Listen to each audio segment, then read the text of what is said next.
I was born just before the Depression, and so we went through those Depression years, and everybody had a hard time making ends meet.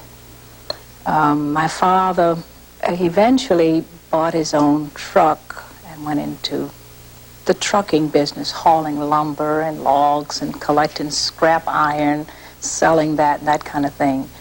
But in that job, he was in competition with the poor whites in the area, and as a result of that being in competition, his life was threatened many times. Yes, I grew up not always knowing whether or not my father would return home after he went to work. There would be times when we would hear a car or a truck coming, and of course living in the country not on the main highway as we did, not too many cars came past our house. So when when we'd hear a car coming, we thought maybe this was the news, they were bringing the news that my father had been killed. Oh, I used to have terrible nightmares when I was a kid.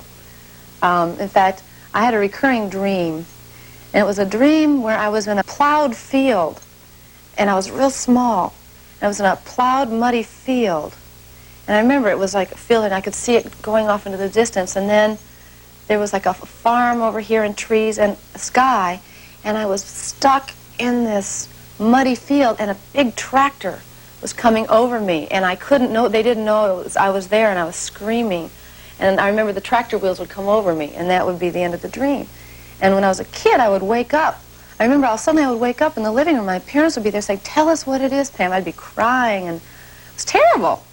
And I'd wake up from this dream, and then I wouldn't know what it was, and I could never tell them. I'd wake up finding myself saying, "You know what it is, you know what it is."